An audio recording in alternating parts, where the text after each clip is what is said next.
Alright my good people, now welcome back again to Anointed Lady TV. I don't come your screen, I don't come your area with another breaking news, with another legit intel on the things and things that they go on for inside the nation Nigeria.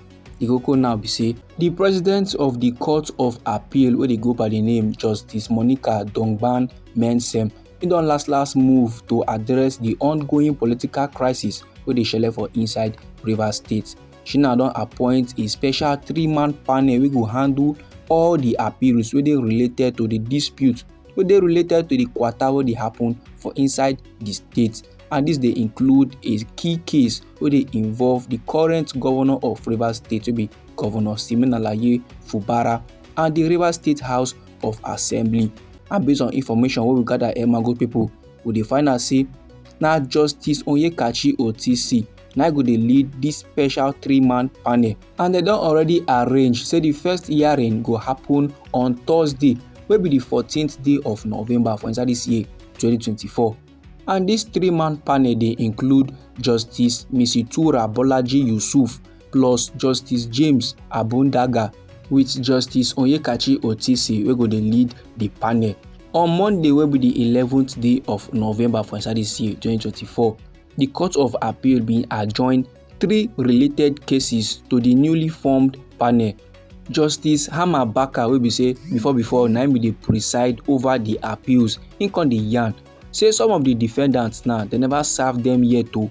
Then Justice Baka come dey ask the lawyer for the appellant, and him na Paul Erokoro, and him na senior advocate of we country Nigeria. He come dey ask am about him preferred choice of service. Then Oga Paul Erokoro wey dey represent the Rivers State government for inside this case against the Rivers State House of Assembly and other parties come dey assure the court say they don dey take the necessary steps, so they don dey do the needful, and in no time they go serve those parties wey never receive official notice. And Oga Paul Erokoro come still dey yarn say this particular appeal say na one of the main cases wey dey assigned to the special 3-man panel due to the complex nature of the political issues wey dey happen for inside Rivers State. Due to how the Kwatana e don woski reach, na why the guys carry the matter give this special panel make dey for handle. Then Oga Paul Erokoro come make request give the court say make dem postpone the hearing until the 14th day of November, and that go be on Thursday. And they postpone am sake of say e get some kind respondent wey don give am some kind legal documents, and these legal documents go require in response. So he need sufficient time for all necessary preparations. That's why the guys postpone the level till the 14th day of November wey be on Thursday. Meanwhile, Ferdinand Obi wey be senior advocate of country Nigeria wey dey represent the first and second respondents, and Dr. Joshua Musa, him too na senior advocate of Nigeria, him dey represent the third respondent down to the 12th respondents. Both of them now they agree to the suggested date to be Thursday. So based on this agreement, the court now can formally adjourn the hearing date to November 14. And in addition to the main case where they involve the Rivers State government, on that same day will be Thursday, the special panel they go still hear 2 other appeals. One of them na a case where they filed by the Accountant General of the Rivers State against the House of Assembly and 10 other respondents. Then the second one na case where they filed by the Action People's Party wey be APP against the Independent National Electoral Commission wey be INEC and 28 other respondents. So like this now, my good people, now for us to do the calms, make we wait till on Thursday, make we see wetin the court go can do about the things and things where they go on for inside Rivers State. Make we see wetin the courts go rule on top the matter, make we hear their judgment on this political beef wey don dey go on since for inside Rivers State and the House of Assembly. Meanwhile, I still get another legit intel for my table like this wey I wan share give the general public. The Koko be say the Kano Judicial Service Commission wey be JSC, they don dismiss 2 judges and they can't give suspension to 6 other court staff over alleged misconduct. The disciplinary actions was very much announced on Sunday wey be the 10th day of November for inside this year 2024 by the Kano Judicial Service Commission spokesperson. In dey go by the name Baba Ibrahim. and according to dis countryman wey dey go by the name Baba Ibrahim, so the measures dey come after thorough investigation into various allegations of unprofessional conduct. That is, after they don do ogbonge torchlighting, they come see am say dis punishment e fit dis men dem.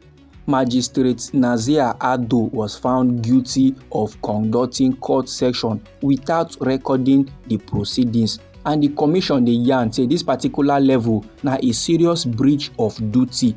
Then following a decision, he was very much removed from the judicial service. Then another judge, and this na a Sharia court judge, he go by the name Yusuf Kawu. He was very much dismissed after being found guilty of improperly releasing a convicted criminal. That is to say, before the judge released the convicted criminal, he don't do the necessary, he don't do the needful, and by so doing, he don't march line. Now, according to the Kano Judicial Service Commission, the judge will be Yusuf Kawu bypassed the required procedures, and that's now why they gas dismiss him. And no be small matter like this, so my good people. Apart from the dismissal, so the Judicial Service Commission will issue suspensions and warning to several other staff members, and these staff members they include magistrates Sanusi Atana and Alkali Abubakar Abdullahi.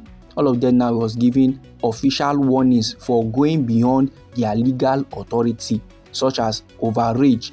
And according to the Judicial Service Commission, these men, their actions now, the consequences is no nice at all. If it creates confusion and unfair judgment, plus if it damage the judicial process the more. Then the non-judicial staff wey still chop some kind punishment, they include the finance registrar wey dey go by the name Salusi Nayola. This person now was forced into early retirement for reportedly collecting bribe. Then the court messenger wey dey go by the name Shuaibu Bello, he received a 4-month suspension without pay due to corrupt practices. So how you see this matter like this, my good people? I know say many country people now they go dey happy sake of say the punishment e fit these men well.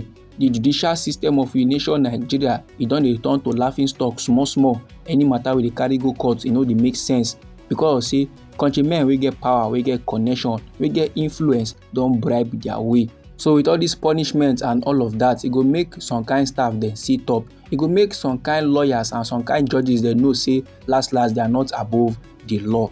This my good people now the informate I want share give the general public. Anyhow the thing be you for body, feel free make it drop them inside our comment section. Now we be Anointed Lady TV. Now they give on a legit intel on the things and things wey dey happen for inside the nation Nigeria. So if you like this update and you would like to receive more, try make you subscribe to this channel and try make you put on the notification bell, so that as they bring the news they come, now you go first receive the updates and you go get them sharp. And they come inside again with another legit intel for you, my good people. I beg, no go anywhere.